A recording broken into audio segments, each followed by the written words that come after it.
get you over and have a chat about your military career. Yep. So, what's your, just for everyone who's listening, what's your name and where are you from originally? John Anderson, from the far north of NZ, place called Manganui, small little town, historical town in the far north, quite rural and on the coast, so cool place to grow up and learn to surf and dive and fish. Cool. Yeah. So you had a bit of a country upbringing. How old are you? 36. 36 now. So Getting on a bit now. Doesn't look like it, mate. Still youthful. Still trying to keep fit and live a good life and that sort of stuff. Cool. So you're 36. What's your current occupation? I do health and safety down at the ports of Auckland. Okay. And I've been there for about 6 months now. Okay. So, and when did you get out of the military? When did you stop serving? It's taken us back now a bit now, Mark. 2010, about halfway through 2010, so 11 years ago. Cool. So you've had quite a unique career in that you served with two different armies. Can you tell everyone a little bit about, overall sort of summary of your career? An overall summary of all of my career. Your entire career in under 1 minute. Time starts now. Go. So, yeah, I started part-time New Zealand Army. Well, I originally started out Officer Academy as a primed candidate at my young age, but I decided to go soldiering and went territorials, what we call part-time or reserves in NZ. I did that for a few years, went peacekeeping on operations with the New Zealand Army in the Solomon Islands, and that was when I realised I should have gone full-time rather than part-time, and I had the option to go to the UK. I looked at other places, but the UK kind of seemed to tick a few boxes, and so that required me to discharge from New Zealand. And the main reason of going over there was I just saw a lot more opportunity, and there was a lot more resources in the British Army, and it's a real common transfer or process that Kiwis do, going over to the UK and joining the bigger army with more stuff, basically. And so I got over to the UK, and I actually found it really difficult to get in because there was your basic kind of infantry units that I could have gone into, but I wanted to go elite infantry. New Zealand's got a pretty good standard of infantry, and I know UK's got good standard as well, and they've also got elite standard as well, the commandos and the paras. So I had my eyes just set on that. Just thought I'd set a high standard for myself, and went in and pretty much got shown the back door. Really, it was I say the back door. I basically got the door shut in my face pretty much straight away. Royal Marine Commandos had a massive waiting list. The paras had a massive waiting list. I guess every adolescent boy wants to join the elite infantry. But anyway, managed to get into the reserves for paras over there, and then from there got transferred into regular force.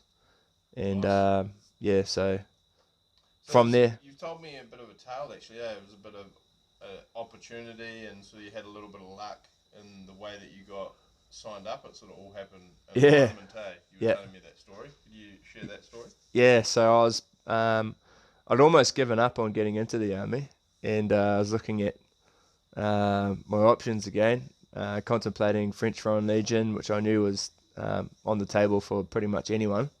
So I was playing some football, some rugby up north, and in Leeds, and I was on my bike riding to football training, and didn't have much money, so I didn't have a car, had a bike, and there was a 4-para headquarters, and decided to just swing in and check it out, see if there was maybe I could just join the British Army part-time as a paratrooper. And went in, and they had like a fast track program where you could do all of your reserve para training in one block, and then do para selection, known as P company, and then you'd get mobilized with 1, 2, or 3 para. So it was like the ultimate opportunity that kind of I just stumbled across, and I signed the contract pretty much then and there in my bike pants with my bike helmet still on, and then went off to footy training, and then it was from there it was pretty fast moving into training and so into 3 para. P company is quite a famous course, you know, that in the infantry fraternity, you know, you're talking about elite infantry, you know, you think, you know, paratroopers are, you know, you kind of think paras and marine commandos, and you think rangers, you know, that real sort of elite level of infantry. What would you say was the toughest thing that you went through on that P company course? And maybe like a highlight, something that you enjoyed the most on that course? Yeah, I'd say it'd probably be the log run was pretty challenging. I've seen that on YouTube. Looks hard. Yeah. Right? You're all strapped into a log by ropes. Is that correct? And when guys fall out, you have to keep going. So there might be one person left on the log dragging the log, and the directing staff will factor that in, that you're only pulling a log by yourself. I wasn't pulling a log by myself, but that was probably the most challenging one. We started on 6 and we finished with 3 people in our log. So did you have to finish on the log to pass P company? Was it because they got a point system, don't they? Yeah. So they do 7 different events. The log's one of them. You do a stretcher carry. You do the transnasium. You do milling, which is kind of like boxing. You do the 10 miler. You do the 2 miler, and then you do the assault course. So that's 7 events, but all in quick succession over 2 days. So it's like a longest day activity. Yeah. About 2 days. 8 hours, and you have to accumulate points and not be a weak cunt. For 4 para, for reserve para, you do a slightly different format, and you actually do your combat infantryman's course, come back from the field after being in the field for 2 weeks, and then you go straight on to P company. So in a lot of ways, it's pretty hard, and you don't get a lot of time to prep up for what's a pretty hard selection course. But it's like also, I think by the time you're in the training at that point, like if you're still around, you're kind of in a pretty good headspace. You're physically fit. What was the sort of pass rate of that you were sort of, were you saying how many guys started and how many guys got through the course? Our course from the start to finish, there was about 25 to 30 on our course. And then we had 7 pass, I think. Sure. 1, 2. Yeah, I think we had 7 finish. Sure, yeah. It's only like maybe 25%. Yeah. Yeah, it was definitely harder than I was envisaging. I thought it was going to be more manageable. Yeah. But good course, you know. There's a really good standard there, and you know, there's the standards there for a reason. You know, there's the paras have a really high fitness standard, and you know, their record speaks for that. So on that course itself, P company, what was like the thing that you most enjoyed about it? Probably the milling, just because you just get this massive endorphin rush. I was on the delivering end of the endorphin rush. You were the hammer. Yeah, I reckon if you're on the opposite side, that wouldn't have been your favourite event. It would have been the worst event. It would P company. If that wasn't your worst event, like, you were definitely having a bad time on P company. But I had to fight twice in it, and I kind of felt for the guys I was fighting, because I was just in such a good state of mind. Like, I wasn't scared at all. I was just hungry to get in there and do the job, and you're eyeing the opposite person up that you're milling, because you can see the headgear going on the next person. There's only one set of headgear. Oh, no, everyone's got headgear. But when I went back through again, my headgear had come off, and then I was getting some more headgear so I could eye up who I was fighting in the second time. And as soon as I got eye contact with him, I just kind of let him know that I had him, from the outset. You're fucked. Yeah, he was gone, eh?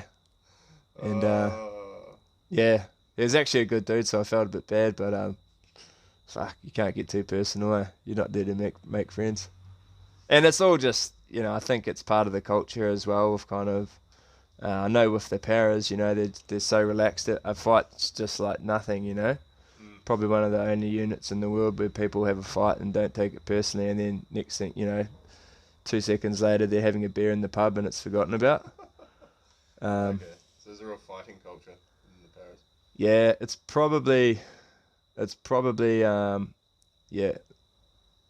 in need of some culture change in terms of like how much I got jumped walking from my front gate of our camp to my company barracks, and the B company block was right beside it, and I knew the guys, didn't have an issue with them, and they said something to me, I said something back, had a few beers at this point in the night, and next thing I was getting jumped by them, and then you just you don't take it too personally, I guess. And next day, like, I saw a couple of them, and they just said, "Oh, sorry about that," and I was like, that's all good. Next day. Did you put it away in the memory bank and serve some? Yeah, I was a bit bitter about it, but it happens, eh? At the end of the day, it's just I got cheeky back to them, and there's 4 of them. I wasn't. Had I'd known that they were just going to rip into me and give me a hiding, I probably wouldn't have done it. So they taught you the lesson. Yeah. Yeah. I don't. Yeah, it was fun. Or were they privates? Nah, they were like same rank as me. Just private. One of them was a corporal, I think. But it's just it's part of the territory. Paras are renowned for drinking and fighting, and they're good soldiers, but they really like to get on the piss and like get out of control. It's a part of getting on the piss, I guess, with them. But I loved it. Like, it was such a transition going from the New Zealand Army into a unit that had operational, all that operational experience, and very active, especially at the time. They had back-to-back, not back-to-back, but they, every 2 years they were deploying to Afghanistan, and drastic changes in the battlefield over there for 3 para. Like, I was the last of the operations, my tour here at 13, but yeah, from 2006, 3 para was securing all of Helmand Province. 2010, when I was here, there was nearly 100,000 troops here. Yeah, wow. So just a completely different landscape, different job, and but yeah, just it speaks volumes to the caliber of soldiering over there, and the other elite units. But also, all the infantry units over there in the UK, all deployed, all saw combat. Every single unit over there, which is, I can't think of a time in UK's history when that's happened before, other than in the world wars. Yeah, Afghan was huge, eh? So, I mean, going into your deployment, so after you completed P Company and you got, so obviously, what is the process of, I guess, graduating and getting your beret and, getting your core belt and all of that sort of thing? What happens? What's the actual process? So you're standing on the parade square. You mean the actual day, the actual service, or yeah, more like once you get... As you're heading into your completing P Company and the day. Oh, okay, yeah. So once you pass P Company, you don't know if you've actually passed P Company until you are on the parade square the next day, in your fatigues, and you get brought to attention, and you'll either get a pass your name, you'll stand to attention, and you'll get a pass or a fail. And basically, if you're a fail, you are marched off to the back of the parade. If you pass, obviously at that point you get your beret and your stable belt. Sure. Yeah, it's a pretty cool feeling. But they don't. So only a certain amount get through, and the other ones get the old sorry, mate. Yeah, you have to stand there and watch everyone else get their berets. Oh, you didn't. With your family. Oh, you didn't get yours. Sorry, mate. Ah. Sure. Yeah. Do they generally get the opportunity to have another go, or is that it? Yeah, you can go back. I mean, unless you really kind of showed them that you didn't have what it took to be there. Yeah. But I don't think it's as stringent as Special Forces selection with the, if you come off, you might get a couple of shots sort of thing. Yeah. I think people have gone back and done a lot of attempts. But it's more like if you failed from something like a phobia test, right? You couldn't. Like if you fail on the Transnasium, right? Yeah, I think the Transnasiums, that's a big one, eh? I can remember doing the Transnasium, and the one guy on our course, Brown, he wasn't very strong with the pack, but this was a dude that he was a roofer, right? And the main, a roofer's going to be pretty good at walking across beams at height, right? You'd think. And he just froze up. He froze up and got binned off the course. But, I think it was just the pressure or got to him, or wasn't able to kind of overcome the fear of being at heights and kind of obeying a command to move and, negotiate across something or whatever stage it was.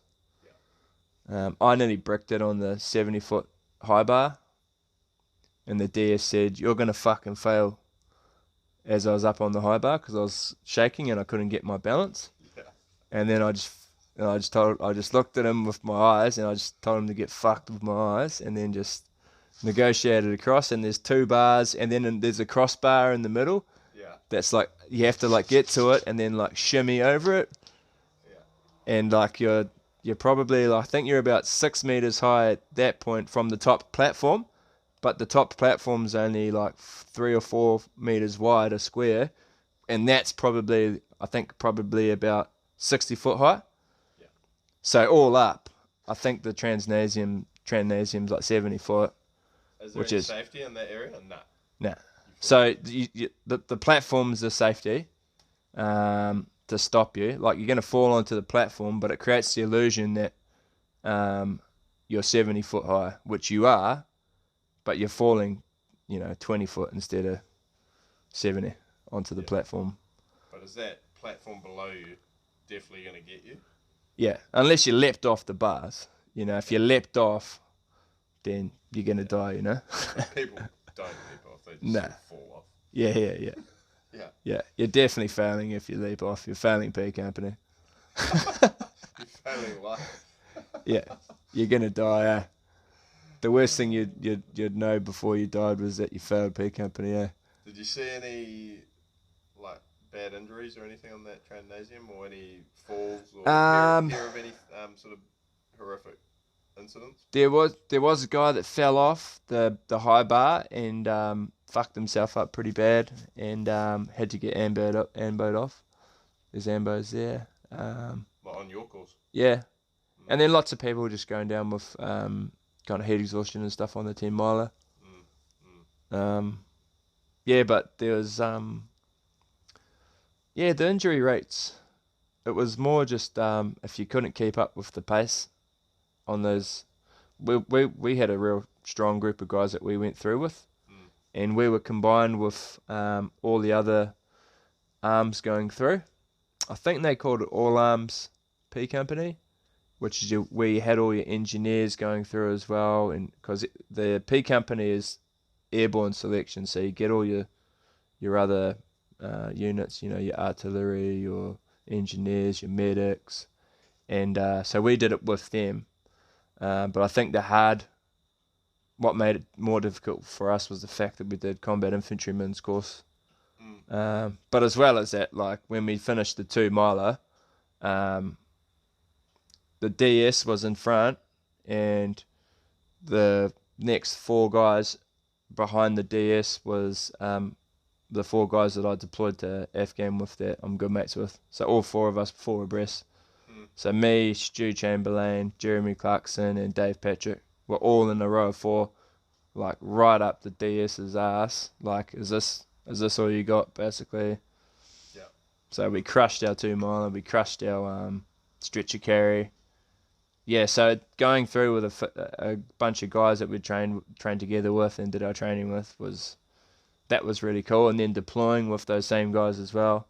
Yeah. And then I also You guys all came back safe? Yeah, there were some real close calls though. Like Dave and Stu had really close calls. Like I had close calls in terms of, you know, rounds kicking up around me. But yeah, Dave had a you know, came as close as you get to death with an IED, and luckily had his armor and his day pack and his weapon and his helmet blown off him and him blown out of the drain, and yet was unscathed. Like, you don't get more lucky than that. Yeah. Jacko, who is clearing the drain with, unfortunately lost his leg, but you know, both of those guys were lucky to, you know, well, Jacko didn't walk away, but they both should have died in that instance. They were using, Taliban were using big charges in those IEDs they were putting out around our last patrol base. So yeah, got to count your blessings. I know you got to get to work tomorrow, so we're gonna, for part 2. Okay. When we come back, we're gonna do the actual deployment. Okay, sweet. And talk about your deployment. Cool. But maybe to wrap it up, I mean, yeah. So then you graduated, and you did tell me that you went and did your para wings, over in Oman. Maybe we could share that story. Yeah. I know that you had a fucking wild experience of. Yeah. I've actually jumping out. I've actually seen that video. Maybe share it for people. Yeah. Can definitely share it. So it was quite a random course. I could either go and played rugby for the parachute regiment. Basically, they were like, "Oh, you're a Kiwi. Oh, sweet. Here's a rugby jersey. Come and play against the Royal Marine Commandos. Oh, you're Kiwi. Oh, okay. Obviously, yeah, you're a good rugby player. Cool. Here's a jersey." So yeah, I had the option of that, or the option to go and go to Oman and do a jumps course there, which was unheard of. Oman running any kind of military training for the British, officially anyway. So that course was run by the Omani Airborne, and we went over, and we did 13 jumps there, all static line, low level LLP jumps, and progressed as doing the courses up to, you know, night jump with kit. And the last couple of jumps were quite hairy, but the second to last jump was hairy. My 4th jump was the one where it was a sim stick, so jumping up both sides of the herc. The dispatchers didn't get the timing right and sent us both out at the same time.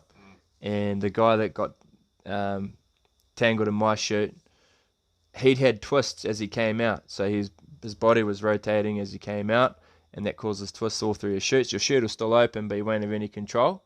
So that happened to him, and then my chute was opened right there, and then so his chute was already out of control. He couldn't control it without kicking out, and then he got caught in my parachute. So there was no way he could recover once he was caught in my parachute.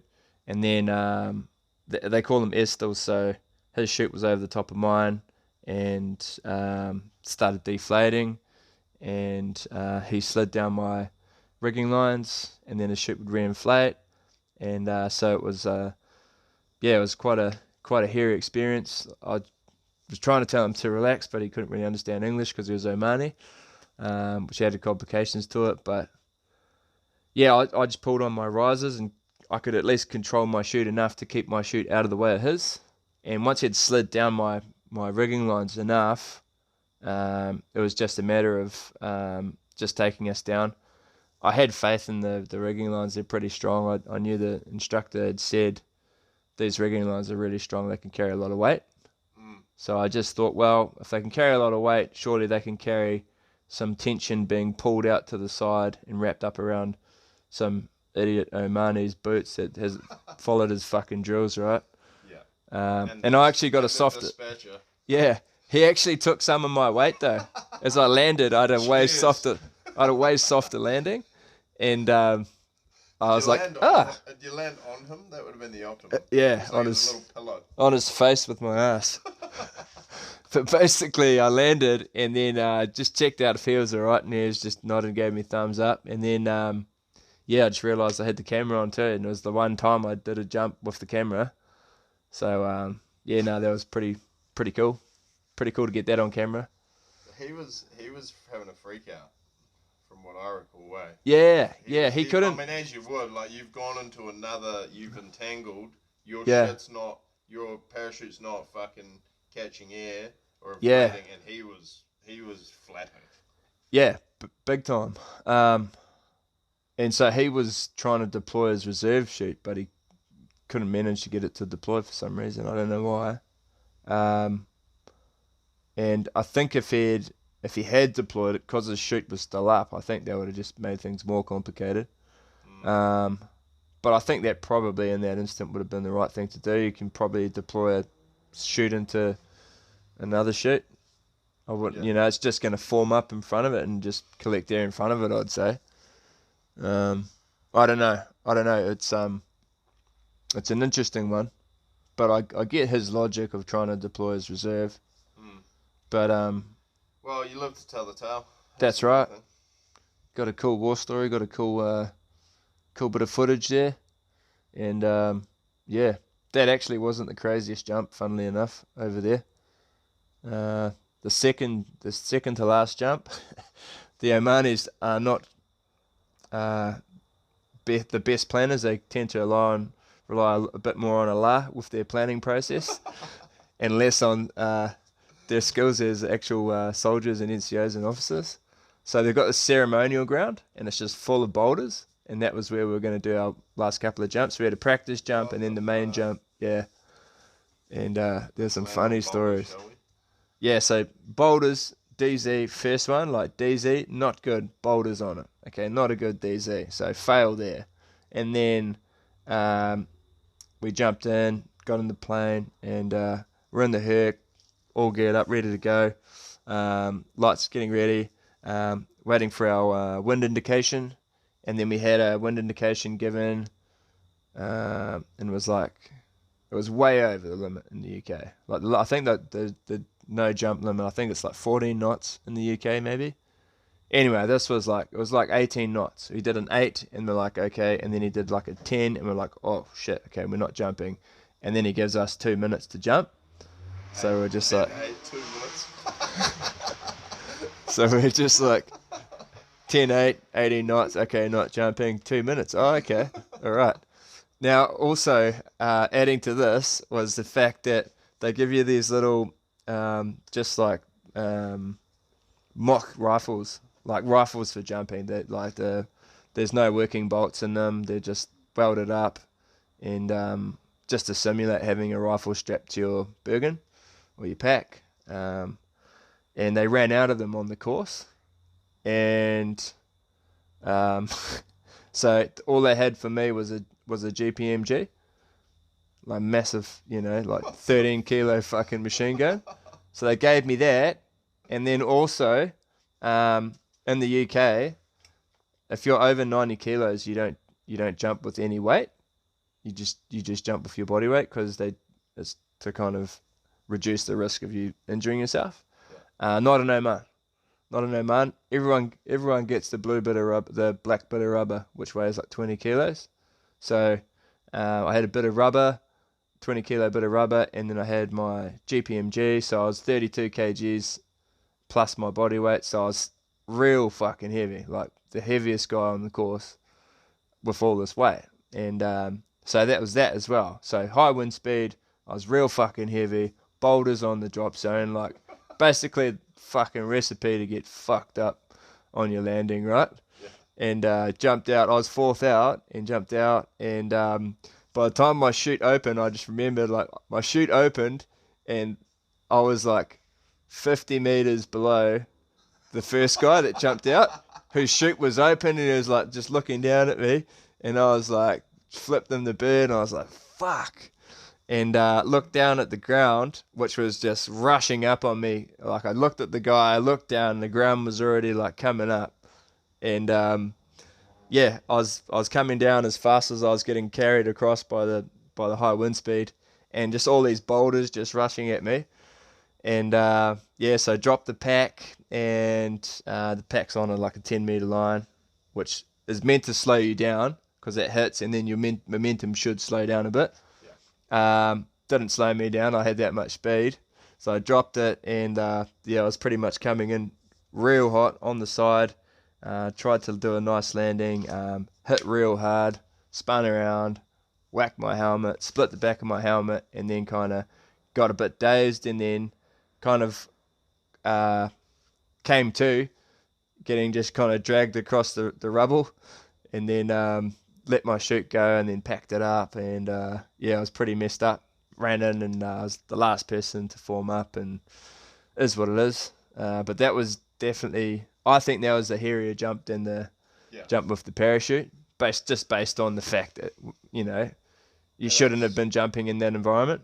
Oh, and it's a lot to be said for just incompetent trainers, right? And yeah, that sounds like a really fucked up situation where you definitely, like, as a private, you don't have a say over the situation. You can't challenge that situation. Yeah. And clearly they'd got their fucking calcs wrong.